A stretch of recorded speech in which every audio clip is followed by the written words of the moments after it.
Le jour de la résurrection, c'est un jour, c'est quelques jours. Écoutez bien. Si vous n'êtes pas dans le service que Dieu veut, cette prédication, si vous n'êtes pas sûr que vous êtes à votre place, écoutez bien. Le jour de la résurrection, il y a 3 femmes. Marie de Magdala, Marie mère de Jacques et Salomé. 3 femmes. Certainement avec beaucoup de souffrance, qui ont acheté des aromates parce qu'elles se sont dit on ne peut pas rien faire. Et elles ont voulu aller embaumer le corps de Jésus. Vous vous rappelez cette histoire? Elles voulaient faire quelque chose pour Jésus. Il était mort, mais elles voulaient aller embaumer son corps. Et quand elles sont arrivées, vous connaissez la suite. Donc ces aromates, qui avaient beaucoup de valeur, elles ont servi. Écoutez bien. C'était bien ce qu'elles avaient. Est-ce que c'était bien ce qu'elles voulaient faire? Ah oui. C'était très bien. 2 jours avant que Jésus ne meure, dans la maison de Simon le lépreux, vous connaissez, c'est dans Matthieu 26, 2 jours avant que Jésus n'aille à la croix, Jésus était recherché comme un criminel. Et il était dans la maison de Simon le lépreux, certainement un misérable, qui devait renverser les tables lui aussi. Cet homme, il a eu la joie d'être guéri par le Seigneur Jésus et de recevoir Jésus dans sa maison. 2 jours avant qu'il meure. Et à ce repas, merveilleux, sûrement ça devait être magnifique. À ce repas, une femme qui s'appelle Marie de Béthanie avait, elle, décidé de faire quelque chose. Vous connaissez cette histoire. Elle était là, il y avait Jésus, il y avait les apôtres, il y avait Simon le lépreux, peut-être il y avait d'autres personnes, on n'en sait rien, c'est pas grave. En tous les cas, il y avait du monde. Et cette femme, elle a pris la décision. Josué parlait de décision. Il y a des choix à faire dans la vie. Il y a des choix pour se convertir. Mais une fois qu'on est converti, il y a des choix à faire. Vous avez vu les témoignages où on peut vite revenir en arrière. Et Marie, elle a pris le choix de prendre un vase d'albâtre et de le répandre au pied du Seigneur. Vous connaissez cette histoire? Elle a pu le faire. Les 3 autres sœurs n'ont pas pu le faire. Parce que c'était avant et l'autre après la résurrection. Écoutez bien. Parce que moi, je peux vous dire que Dieu m'a parlé au travers de ce texte. Donc, Marie, elle va répandre le parfum et tout d'un coup, les apôtres, alors dans les 3 versions, il y a 3, une fois c'est Judas, une fois c'est 3 disciples, et là, c'est tous. Dans Matthieu 26, c'est tous. Il est dit, les disciples. Les disciples, voyant cela, s'indignèrent et dirent, à quoi bon cette perte? On aurait pu vendre ce parfum très cher et en donner le prix aux pauvres. Ça correspondait à 300 deniers. 300 deniers, ça fait 300 jours de salaire, donc ça fait 10 mois de salaire. 10 SMIC, vous voyez, ça fait à peu près 15 000 euros. Je ne sais pas combien c'est le SMIC, bon, à peu près 13 000 euros. Une bouteille de parfum, 13 000 euros. Aujourd'hui. Et bien sûr, les apôtres étaient indignés. C'est pas bien, vous vous rendez compte? 300 deniers, tout cet argent, on aurait pu l'acheter pour les pauvres. Enfin, Judas, lui, il calculait autre chose, bien sûr. Parce que lui, il s'attendait à un prix. Il s'attendait. Surtout que juste après, c'est l'humour presque, enfin l'humour noir. Juste après, il va vendre le Seigneur pour 30 pièces. Vous savez, dans l'Ancien Testament, les femmes se vendaient 30 pièces. Les esclaves. Et les hommes, 50 pièces. Et voyez, ils ont humilié Jésus jusqu'à lui donner le prix d'une femme. À l'époque, le prix d'une femme, c'est pas que les femmes étaient moins intelligentes, c'était une question de force physique, où les hommes pouvaient faire des travaux dans les champs, tout ça, etc. Mais ils ont poussé le vice à payer Jésus le prix d'une femme. C'est une humiliation de plus, vous voyez. Et Marie, elle l'a fait. Pourquoi elle a fait ça? Pourquoi elle l'a fait? Alors c'est écrit. Regardez bien. Elle n'a pas répondu. Vous savez, les gens spirituels, j'ai remarqué que souvent, quand on les abuse, ils disent rien. Elle dit rien. Vous voyez? Elle aurait pu dire, mais je sais ce que j'ai à faire. Vous voyez, non? Jésus, s'en étant aperçu, leur dit, pourquoi faites-vous de la peine à cette femme?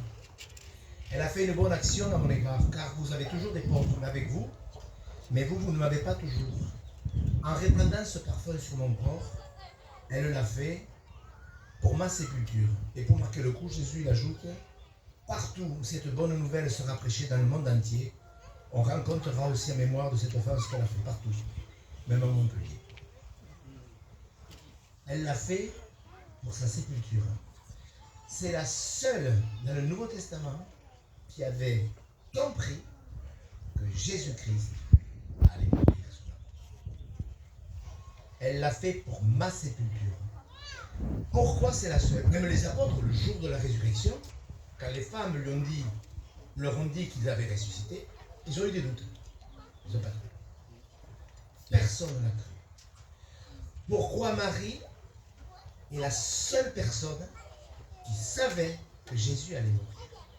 C'est ce qui s'est passé quelques jours avant. Vous connaissez tous l'histoire de Marthe et Marie. Vous savez qu'un jour, Jésus va manger chez Marthe et Marie. Il y a 7 textes dans la Bible qui nous parlent de l'étanie. Donc Jésus aimait aller dans cette maison. Il était reçu dans cette maison. Vous voyez, dans le temple, qui était sa vraie maison à lui, puisque c'était son temple. Vous êtes d'accord? Le temple de Jérusalem, c'était sa maison. Il n'était pas reçu dans sa maison. Mais dans la maison, à 3 km chez Marthe et Marie, il était reçu. Il aimait aller dans cette maison. Et quand il a eu faim, il est parti dans cette maison et il est allé chez Marthe. Et Marthe a vu arriver Jésus. Peut-être il y avait les 12 apôtres, peut-être il y avait des femmes, je ne sais rien, la femme. Mais ça fait du monde à manger. Et donc Marthe, elle s'est affairée. Vous connaissez cette histoire, on en prêche souvent sur cette histoire. Et Marthe, bien sûr, elle a fait ce que tout le monde aurait fait. Elle a vu tout ce monde arriver vite, vite, il faut préparer à manger, vite, vite. Et voilà, elle s'est affairée, mais Marie, vous savez ce qu'il nous est dit de Marie? Qu'elle s'est assise à ses pieds. Ça a duré un moment, et à un moment donné, Marthe, excédée, pensant qu'elle avait raison, s'est autorisée à faire un reproche à Marie et à Jésus. Puisqu'elle a dit, ça ne fait rien, ça te fait rien, qu'elle me laisse seule pour servir, dis-lui donc de m'aider. Donc elle fait un reproche à Jésus. Parce que quand on est excédé, des fois, on dit des bêtises. Et elle fait bien sûr un reproche à sa soeur. Et là aussi, sa soeur ne dit rien. Vous voyez, dans les deux histoires, Marie, elle dit rien. Quand vous dites rien, vous faites confiance à Dieu. Et c'est mieux quand c'est lui qui répond. Croyez-moi, même s'il ne répond pas de suite. Croyez-moi. Croyez-moi. Et Jésus, il va à la place de dire à Marie, elle pensait qu'il allait dire à Marie, écoute Marie, quand même, c'est plus, on est très à manger là. Tu pourrais aider ta soeur. Elle s'attendait à ça. Mais Jésus va dire à Marthe, tu t'inquiètes et tu t'agites pour beaucoup de choses. Servir Dieu, c'est beaucoup de choses. Mais Marie a choisi la meilleure part, qui ne lui sera pas ôtée. Et il nous a dit qu'elle était assise à ses pieds et qu'elle écoutait sa parole. Et Marie elle avait besoin de ce temps. Pourtant, il y avait un besoin, c'était de nourrir Jésus et les apôtres. C'est quoi le plus grand besoin? Faire la volonté de Dieu, c'est des questions pièges. Cette question, elle est piège. Parce que, est-ce que Marthe faisait la volonté de Dieu en préparant à manger à Jésus? Mais oui. Vous recevez Jésus dans votre maison, vous faites à manger à Jésus, aux apôtres, elle faisait la volonté de Dieu. Mais il y a quelque chose d'encore plus important que de faire ce que Dieu nous demande, c'est de l'écouter. Et Marie, écoutez-moi frères et sœurs, parce qu'il y a beaucoup de pasteurs, moi j'ai vu tant de pasteurs arrêter le ministère. Vous voyez, les témoignages, je me suis régalé d'écouter le témoignage de Josué. Il a pris le baptême à 16 ans. Était-il né de nouveau? Est-ce que vous étiez converti à 16 ans? Vous ne savez pas? Mais, non mais je veux dire, ça vaut la peine d'en discuter. Moi en tant que pasteur, ça m'interroge de savoir si les gens qui prennent le baptême, des fois sont nés de nouveau sans trop l'être. Vous voyez? Bon. Mais je suis persuadé que Josué, s'il a 16 ans, alors c'est comme revenir en arrière, ça ne sert à rien, mais d'apprendre les gens à écouter Dieu. Pour ne pas perdre tant d'années. Et Marie, elle avait besoin, écoutez-moi frère, là je ne sais pas si c'est un besoin pour vous d'écouter ou je ne sais pas pourquoi vous êtes là. Dieu le sait en tous les cas. Parce que vous me regardez, mais laissez-moi vous dire que Dieu regarde votre cœur. Vous êtes loin de vous imaginer. Comment dire, regarde comment vous écoutez cette parole. Et Marie, elle avait besoin. C'était pas pour buller, qu'elle se dit, ah, j'ai trouvé l'occasion, moi, de rien faire, parce qu'il y a des gens qui sont pour ça. Marie, elle avait besoin. Et elle s'est assise à ses pieds. Le fait qu'elle soit assise nous parle de repos. Elle avait besoin, peut-être, je ne sais pas de quoi ils ont parlé, mais comme elle a répandu ce parfum de Grand Prix à ses pieds, pour sa sépulture, c'était 2 jours avant, c'est écrit, 2 jours avant, la fête de Pâques. Donc c'était, vous rendez compte, 48 heures avant que Jésus ne soit crucifié. Et peut-être elle lui a posé des questions, moi je ne sais pas, tout à l'heure j'étais dans ma chambre, là-bas je priais, je pensais à ça, à cette discussion. De quoi ont-ils parlé? On ne sait pas, c'est pas écrit. Donc c'est pas important qu'on le sache. Mais peut-être que Marie, elle a dû lui dire, je ne sais pas, j'y pensais à ça tout à l'heure.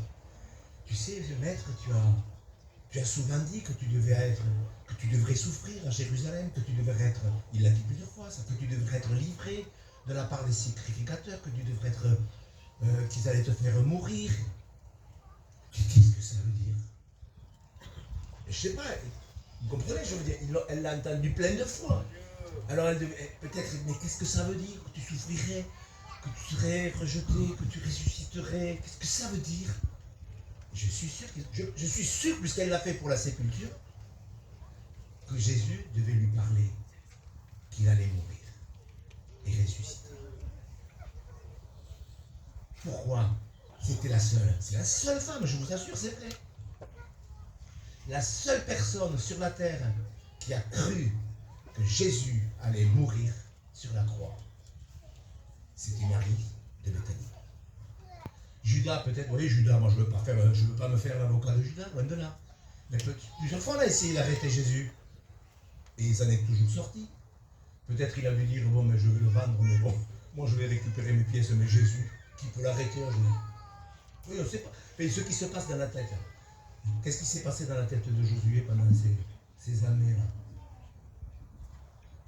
Il s'en passe des choses dans la tête. Quand on va bien, alors quand on ne va pas bien.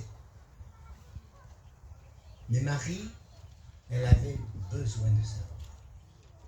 Et Jésus dit qu'il y a quelque chose de plus important que de le servir, c'est d'abord de l'écouter.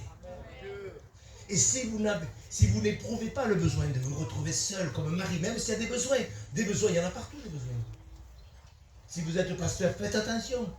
Des besoins, il y en a partout. Mais il y a une urgence. L'urgence, c'est ce que l'Esprit dit aux églises. Et Marie, elle s'est assise. Je ne sais pas combien de temps ça a duré. Pour que ça agace Marthe, ça a duré peut-être 1 heure, je ne sais rien. Qu'importe. Est-ce que vous avez besoin d'entendre ce que Dieu veut que vous fassiez? Vous vous rendez compte, ils étaient furieux. Pourtant, c'était des serviteurs. C'était les apôtres. Les 12 apôtres. À quoi bon cette perte?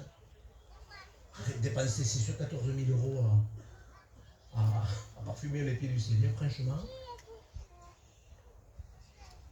Vous savez, quand on écoute le Seigneur, on va faire ce qu'il nous demande. Si vous n'écoutez pas le Seigneur, vous allez peut-être vous retrouver comme Marie de Magdala, comme ces 3 femmes qui ont préparé du parfum pour rien.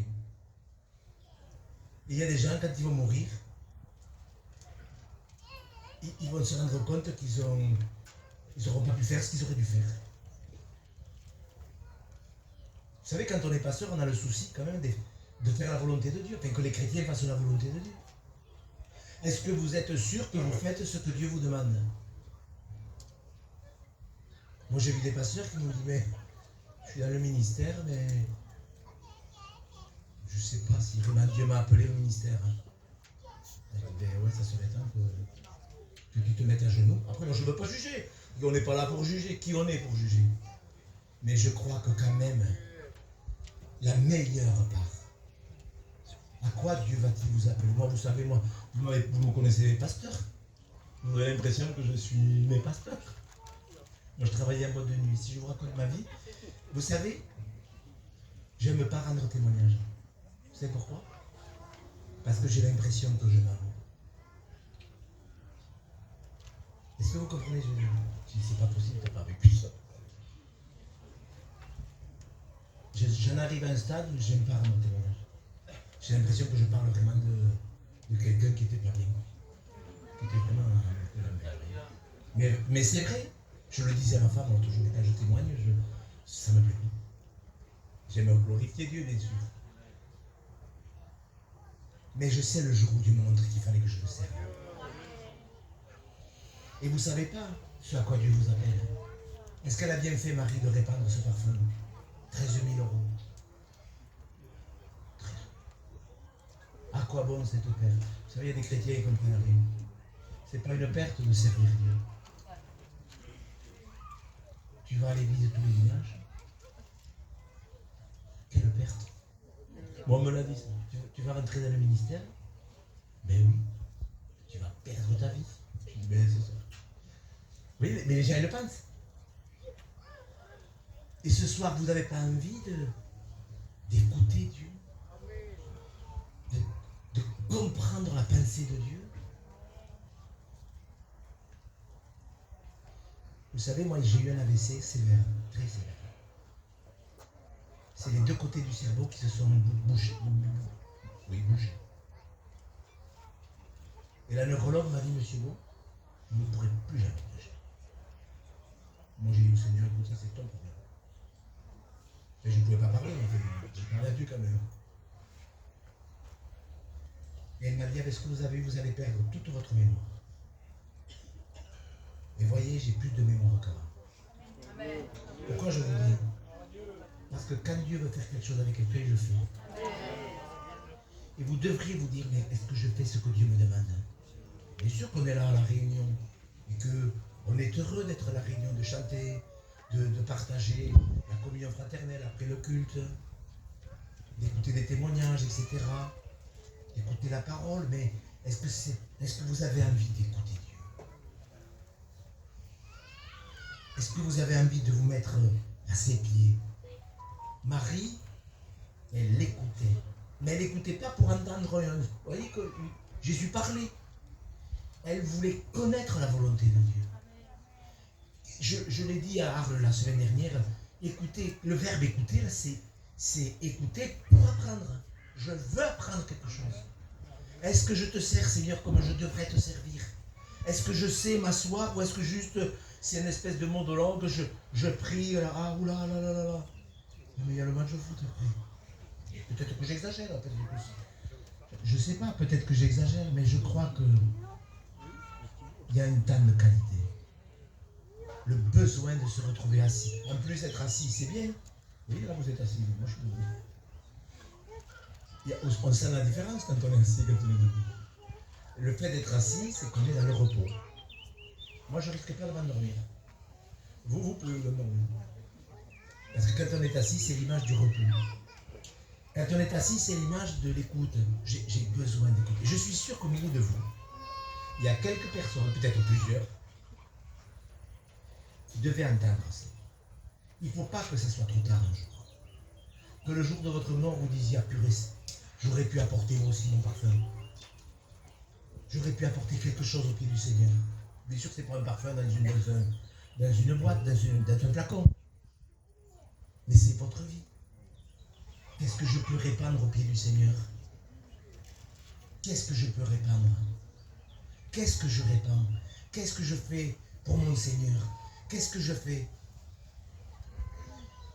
Tout à l'heure, le frère Tonneau, lorsqu'il a fait cet appel pour participer aux frais de la mission, il a parlé de ceux qui n'ont peut-être pas des moyens, mais ça peut arriver. Bon, ça m'est arrivé pendant des années, le papa m'a donné ma dîme. J'en étais malheureux comme une pierre. Mais c'est pas parce qu'on ne peut pas donner peut-être des choses matérielles, on peut donner des choses qu'on reçoit dans son cœur et faire du bien à des milliers de gens. Vous savez, un mot, des fois, pour faire du bien à quelqu'un, qu'est-ce que je reçois? Moi, j'aime cette question que l'apôtre Paul pose aux Corinthiens. Qu'as-tu que tu n'aies reçu? Ça veut tout dire. Si vous ne recevez pas, vous ne donnerez pas. Parce qu'il y a des gens qui disent, ouais, il vaut mieux, il n'y a plus de joie à donner qu'à recevoir. Mais quand même, pour donner, il faut quand même d'abord recevoir. C'est bien joli de dire, moi, je veux bien donner, mais oui, mais tu vas donner que ce que tu as. Qu'as-tu que tu n'aies reçu? Et combien je voudrais vous encourager, puisque Jésus a dit, Marie a choisi la meilleure part qui ne lui sera point ôtée. Il y a une chose qui restera dans l'éternité. Ce que vous recevrez de la part de Dieu et que vous exprimerez au travers de votre vie. Moi, je ne voulais pas rentrer dans le ministère. Chaque fois que Dieu me donnait un signe, je disais à ma femme, le diable est fort. Le diable est fort. Chaque fois. J'en avais honte. Et ma femme me disait, tu crois pas que tu exagères un peu? Non, non, ça vient du diable. Une fois, je me rappelle, j'étais excédé. Et j'avais dit, oui, mais ça, je ne vous conseillais pas de le faire.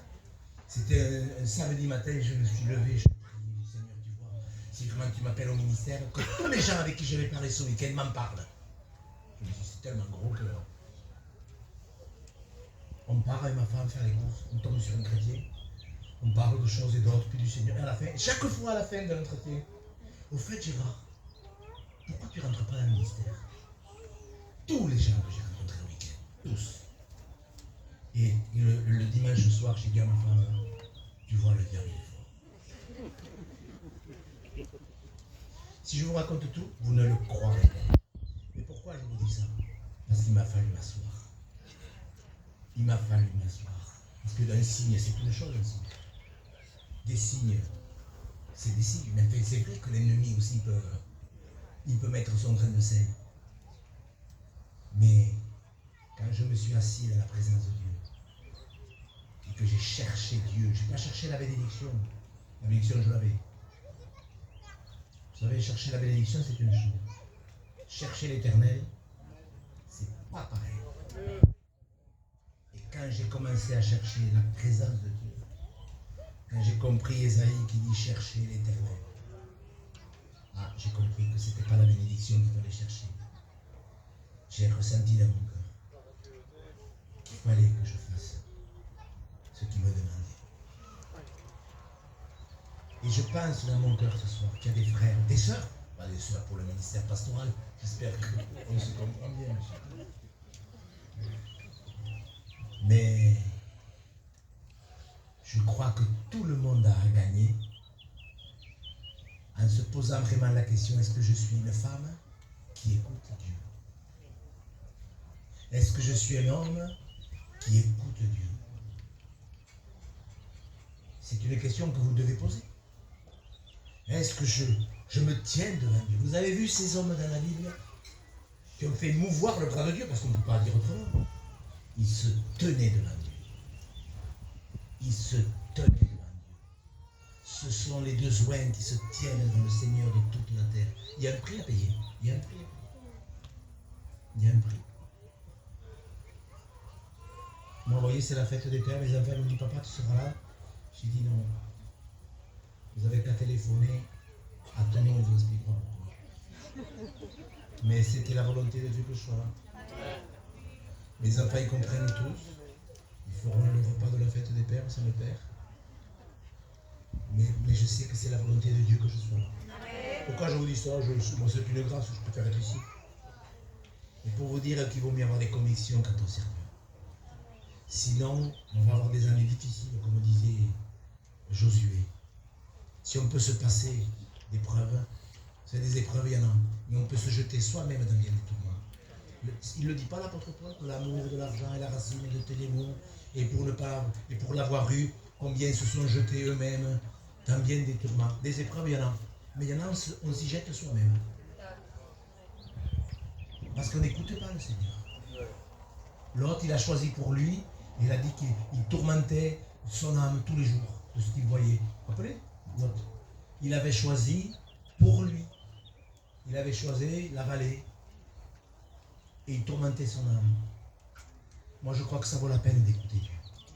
Frères et sœurs, Nous prions tous pour un réveil. J'entends moi des fois des réunions, ça. Franchement, ça me fait de la peine. Parce que pour qu'il y ait un réveil, il faut que les gens obéissent à Dieu.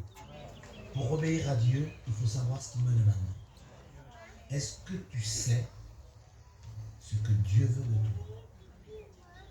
Est-ce que tu pourrais dire oui, je sais ce que Dieu me demande? Je termine avec ce texte quand Paul parle aux Corinthiens qui dit que chacun prenne garde à la manière dont il bâtit. Dans ce texte, il parle d'église, un bâtiment, et il nous demande de faire attention à la manière dont on bâtit. Vous connaissez cette affaire? Et il dit voilà, que chacun prenne garde. Il y a ceux qui bâtissent avec du foin, du chaume, de la paille. Et il y a ceux qui bâtissent avec de l'or, de l'argent, des pierres précieuses. Vous connaissez ce texte. Et il dit que quand on va passer devant Dieu, tout ce qu'on a fait sur la terre, tout, alors ça me dépasse ça.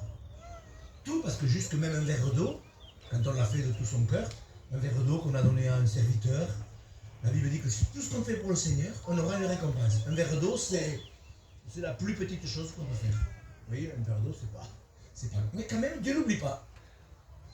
Tout ce que vous aurez fait, tout, c'est comme ça. Tout est enregistré. Et quand vous passerez devant Dieu, je ne sais pas la forme que ça prendra, mais c'est écrit. Tout passera comme sur, comme sur un tapis, je sais pas, c'est une image. Et il y aura le feu. Il y a ceux qui résisteront au feu. C'est-à-dire que le verre d'eau, si je l'ai offert pour faire le malin, ouais, faire le beau, c'est du fouet. Mais je l'ai fait de tout mon cœur, tiens, parce que il y aurait eu le Seigneur, j'aurais venu à moi. Oui, c'est facile à comprendre. Je le fais pour le Seigneur. Tout ce que vous aurez fait, ça passera devant Dieu. On a parlé du paradis, c'est le frère là qui parlait. Il y a deux chemins. Il y a le ciel et il y a l'enfer. Si vous acceptez Jésus et que vous restez fidèle, vous irez au ciel. Si vous n'acceptez pas Jésus, si vous ne restez pas fidèle, et vous irez en enfer. Donc voulez-vous que je vous le dise? Bon, je ne suis pas un évangéliste, oui. Mais c'est comme ça que ça marche. Vous irez au ciel ou en enfer. Mais au ciel, tout passera devant Dieu. Je ne sais pas si vous vous rendez compte. Cette mission, il n'y a que Dieu qui sait comment je l'aborde. Est-ce que je la fais pour la faire? Est-ce que j'ai envie de prêcher parce que je ne sais pas quoi faire? Pour faire le beau? Ou est-ce que je le fais pour édifier le corps de Christ ici? Il n'y a que Dieu qui sait. Vous comprenez, je veux dire? Ce que je fais ce soir, c'est ou du fouet, ou de l'or. Personne ne sait. Il y a personne ne sait. Qui vous dit que je ne le fais pas par intérêt? Mais ça passera devant Dieu. Si vous prêchez, chaque fois que vous prêchez, ou vous prêchez pour faire le malin, ou vous prêchez pour glorifier Dieu. Tout ce que vous faites, ou c'est de l'or, de l'argent, des pierres précieuses, ou c'est du fouet, de la paille et du chaume, ça brûle. Mais ça ne vaut pas la peine de se dire que tout ce que je fais, je sais que c'est Dieu qui me le donne. Un verre d'eau, tiens, Madame Dupont, ça fait 3 mois qu'elle n'est pas venue à l'église. Ah, elle est malade, la pauvre, elle ne peut pas venir, elle marche mal. Et je l'appelle, petit coup de fil. Alors mamie, ça va? Alors mamie, qu'est-ce qui t'arrive? Oh, je ne peux pas venir. Bon, bah, écoute, j'y viens de boire le café. Ça prend 2 minutes, ça, au téléphone. C'est ça, un verre d'eau. C'est quelque chose que Dieu peut vous demander. Plutôt que de critiquer, de dire, ouais, mais qu'est-ce que Dieu te demande? Quand vous allez passer devant Dieu, Dieu ne va pas vous dire, ah ouais, tu critiquais l'autre, tu critiquais ton pasteur, parce qu'il ne prêchait pas bien. Hein? Mais combien de fois tu priais pour lui? Pour qu'il ait la pensée de Dieu? Parce que quand on se tient derrière une chaire, demandez au pasteur si ça fait comment. Marie se tenait pas assise au pied du Seigneur, elle écoutait sa parole. Ah, moi, il y a des choses que j'aurais aimé voir sur la terre, mais cette vidéo-là, j'aurais aimé la voir. Assise au pied du Maître, et de l'entendre parler de qu'il allait mourir pour elle, pour toi Josué. le Seigneur qui a créé les cieux et la terre. Souvent je pense, parce que j'aime bien regarder les étoiles, je calcule. L'autre jour je regardais sur YouTube une vidéo, je regardais la taille de Bételgeuse. Bételgeuse c'est une étoile qui est 1200 fois plus grosse que le Soleil. Je ne sais pas si vous réalisez. C'est une étoile, la nuit devrait faire jour. Parce qu'à cause de la luminosité des étoiles, puisque la luminosité des étoiles elles sont plus brillantes que le Soleil. Écoutez bien ce que je vais vous dire. C'est pas de l'astronomie. Les étoiles, il y a des étoiles qui brillent 100, 1000 fois plus que le Soleil. Et la nuit, comme elles envoient la lumière, il devrait faire jour. C'est facile à comprendre. Et les scientifiques expliquaient comment se fait-il que la nuit fasse nuit. Parce que la nuit devrait faire jour. Vous comprenez ce que je veux dire? Puisque la lumière des étoiles vient plus grande que le soleil. C'est un mystère. Et je pensais à toutes ces choses qui sont mystérieuses que Dieu a voulu, parce qu'il a créé le jour et la nuit.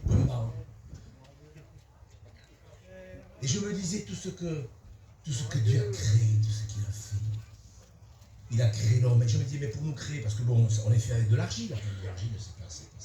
Essayez avec de l'argile de faire un ver de terre. Essayez, rien que ver de terre. Qui bouge. Essayez demain matin, vous m'appellerez. Mais voyez, ce que je veux vous dire, c'est que Jésus, la Bible dit que tout a été créé par lui. Oui ou non? Tout a été créé par Jésus-Christ. Il a tout créé. Les choses visibles, les invisibles, les anges, il a tout créé. Et il nous a créés dans le sein de notre mère. Mais voyez ça, je ne sais pas si ça lui a coûté quelque chose. Mais par contre, pour naître de nouveau, parce que créer un homme, c'est une chose. Mais pour que ce même homme puisse renaître de nouveau, il a fallu qu'il meure. Souvent j'y pense. Comment a-t-il fait? Enfin, c'est quelque chose. Si vous regardez comment un homme est constitué, c'est un truc de malade. Et pourtant ça n'y a rien coûté. Mais souvent je dis, Seigneur, pour que je puisse naître de nouveau, il a fallu mourir sur la croix. Vous savez, la nouvelle naissance, ça lui a coûté quelque chose. Et je crois qu'une fois qu'on est né de nouveau, vous savez, Marie de Magdala, elle venait de loin aussi. Elle a voulu le parfumer après sa mort. Elle a pas. Et je ne voudrais pas que Dieu nous dise, après, que nous-mêmes se disent, après l'enlèvement, purée, on est passé à côté. On aurait pu offrir certaines choses avant l'enlèvement. Mais comme on ne s'est pas assis au pied du Seigneur, eh bien on a été misérable. Parce qu'on est peut-être misérable quand on est dans le péché, ça c'est sûr. Mais c'est quand même dommage de ne pas faire ce qu'on pouvait faire pour le Seigneur. Est-ce que vous voulez que ça se passe bien quand vous allez passer devant Dieu? Alors il y en a qui m'ont dit, oh monsieur Gou, vous savez, moi du moment que j'aille au ciel, récompense par récompense, ça m'est égal. Je dis, mais c'est pas bien.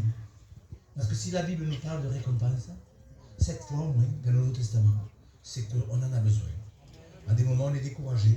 C'est pas vrai à des moments qu'on est découragé. Ça fait du bien de savoir que ce qu'on fait pour Dieu, eh bien Dieu nous le rendra.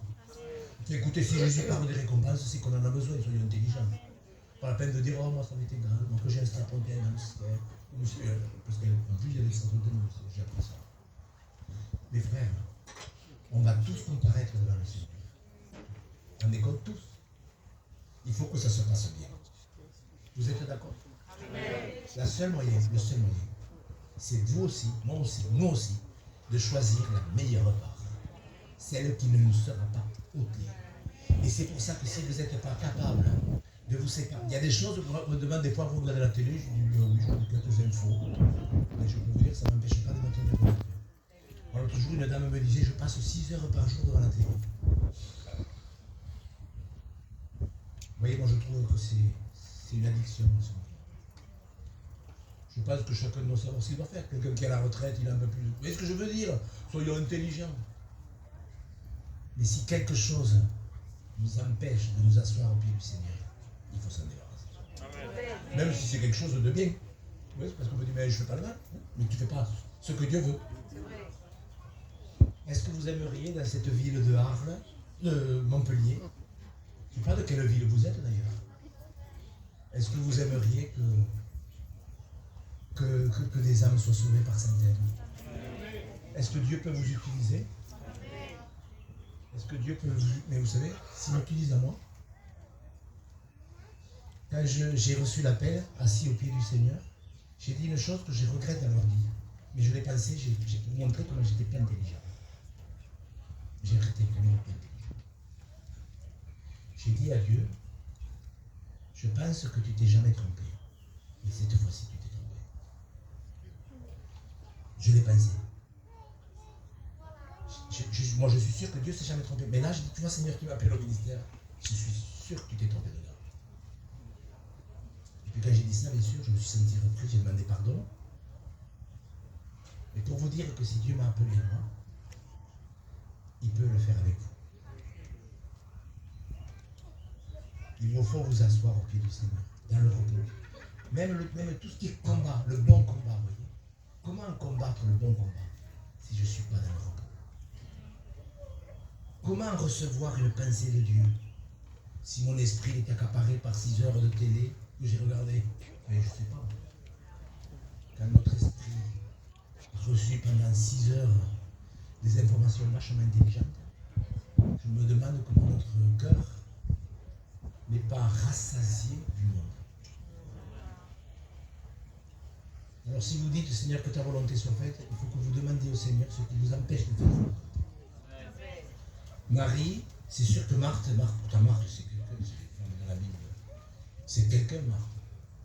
Elle servait Dieu, elle faisait la volonté de Dieu. Il y avait un besoin énorme. Mais il y a des choses plus grandes que les besoins, c'est l'urgence. Et l'urgence, c'est ce que l'Esprit dit aux églises. Et je m'adresse au pasteur parce que moi, mon fardeau, c'est vrai, c'est les pasteurs. Mais si vous voulez être un pasteur, n'apprenez pas à bien prêcher. Et si on vous dit un jour, vous prêchez bien, dites, c'est pas la peine de me le retirer. C'est pas parce que vous prêchez bien que vous apporterez la pensée de Dieu. Vous prêcherez bien quand vous apporterez la pensée. Bien pas dans le sens de bien articuler les phrases, tant mieux si vous articulez bien. Mais c'est pas parce qu'on articule bien des phrases qu'on a la pensée de Dieu. C'est évident. Il faut que ça se bien, frère. Frères et sœurs, il faut que ça se passe bien quand on va passer devant le Maître. Vous êtes d'accord? Il faut apprendre à vous asseoir.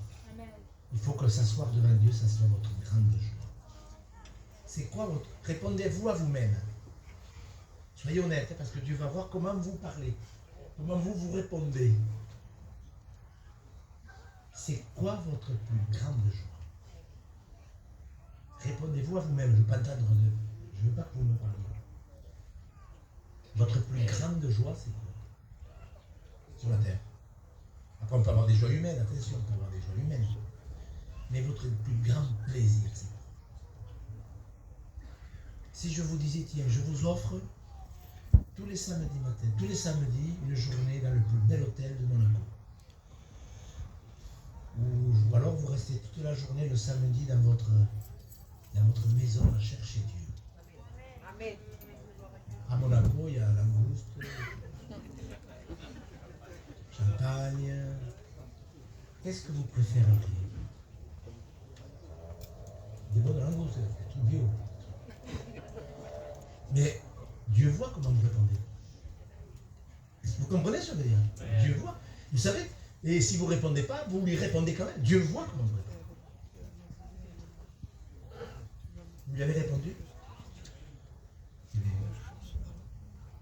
Heureux êtes-vous. Vous savez, je termine avec cette pensée quand Jésus prêchait un jour dans une foule. Et il y a une femme, encore une femme. Il y a une femme qui a eu toupé. Enfin, c'est dans la Bible où ça a été conduit, mais elle a eu le courage, je ne sais pas, d'interrompre Jésus qui était en train de parler. Tout d'un coup, elle a crié fort là-bas. Heureuse le sein qui t'a porté. Heureuse les mamelles qui t'ont allaité. Elle était touchée, cette femme, par Jésus-Christ qui prêchait, ça devait être merveilleux. Et elle n'a pas pu faire autrement, c'est sorti de son ventre, de son cœur. Heureuse le sein qui t'a porté. Et Jésus va répondre, heureux plutôt ceux qui écoutent la parole. et qu'ils la mettent en pratique. Je pense que la portée avoir, enfin, que Marie, quand elle était vierge, et portait dans son ventre le Dieu du ciel, je trouve que c'était quand même pas mal. Mais que Jésus dise heureux plutôt ceux qui écoutent la parole de Dieu et qui la gardent. Parce que je crois qu'il n'y a rien de plus beau que de porter dans son cœur le Fils. Puisque nous sommes le temple du Seigneur. Mes frères, ça vaut la peine, vous savez, de s'asseoir. Et moi je pense, je vais vous demander quelque chose, les chrétiens. Je vous le dis parce que c'est un fardeau que j'ai. Si vous connaissez les pasteurs, soutenez-les dans la prière. Soutenez-les. Il faut des outils. Vous savez, une des seules prières que Jésus a demandées, c'est une des seules, hein, priez le maître de la moisson d'envoyer des outils. C'est une des seules prières, vous voyez, qu'il nous a donné. Cherchez, vous allez voir. Donc, moi je crois que si on veut de belles églises, il faut qu'il y ait des hommes de Dieu. Et il faut prier pour qu'il y ait des hommes. C'est pas l'âge, peut-être que vous êtes vieux. C'est pas grave d'être vieux. Moïse a été vieux quand Dieu l'a appelé. Samuel, c'était un enfant. C'est pas votre âge qui a de l'importance. C'est votre écoute. Est-ce que vous comprenez? Peut-être, mais moi je suis vieux, j'ai gâché ma vie, j'ai passé mon temps devant la télé à raconter des âneries. Et ce soir, vous ne pouvez pas changer. C'est qui a dit le Dieu de la deuxième chance? Qui c'est qui a dit ça? C'est pas le Dieu de la deuxième chance. C'est le de la deuxième, la troisième, la quatrième. Heureusement que sa patience est notre Seigneur. On lui demande sa grâce. Dieu a vu que vous avez répondu là. La différence entre le langouste à Monaco et à genoux dans votre chambre. Si vous avez pris la chambre, vous êtes heureux. Seigneur Jésus, nous pensons à ces femmes qui sont venues au tombeau avec leurs aromates. Comment elles ont dû réagir lorsqu'elles tombent. Lorsqu'elles tombent, elles ont vu que tu étais vivant. Seigneur Jésus, tu es sur ton trône de gloire. Depuis que tu es remonté au ciel, tu es sur le trône de la grâce. Et partout où ta parole est honorée, tu fais grâce aux hommes. Nous nous présentons devant toi, Seigneur, tels que nous sommes. Nous voudrions ressembler à Marie, qui s'était assise à tes pieds et qui écoutait tout ce que tu avais à lui dire, tout ce que tu allais faire pour le salut de la terre. Seigneur, donne-nous cette soif, non pas de la bénédiction, parce que tu bénis quand même. Donne-nous la soif de ta présence. Seigneur, la bénédiction, tu sais, celle que nous pouvons gérer ou pas, mais donne-nous la soif d'être à tes pieds, d'entendre par ta parole ce que tu as à nous redire ou à nous redire. Nous croyons vraiment, Seigneur, oui, que ta patience est notre salut. Nous voulons ressembler à Marie, Seigneur. Nous voulons construire avec des matériaux précieux. Nous ne voulons pas construire avec du fond. Nous voulons construire de manière spirituelle. Bénis cet auditoire, Seigneur. Tu vois, tu as vu tous ceux qui étaient là. Tu vois comment ils ont écouté. Tu vois ceux qui t'ont répondu à la question que j'ai posée. Sur ce que nous aurions préféré. Accorde-nous la grâce, Seigneur, le temps qu'il nous reste à passer ici-bas, de préférer toujours. Même si tu nous accordes des bienfaits matériels, accorde-nous surtout d'aimer nous retrouver à tes pieds. Que ce soit notre bonheur d'être assis à tes pieds par ta parole. Seigneur, bénis cet auditoire, bénis le frère autonome, bénis les pasteurs qui sont là, bénis ceux que tu pourrais appeler au ministère afin qu'ils soient de ces hommes qui se tiennent à tes pieds. Oui, nous te prions pour que tu envoies des ouvriers dans la maison. Des hommes de Dieu, pas des manœuvres. Des ouvriers qualifiés. Des hommes qui apprendront à te servir. Seigneur, c'est notre prière. Que des hommes se lèvent, accompagnés de femmes pieuses qui pourront les soutenir et les aider pour apporter le conseil, le plus beau des conseils, celui qui vient de ton cœur. Que ton nom soit béni, Seigneur.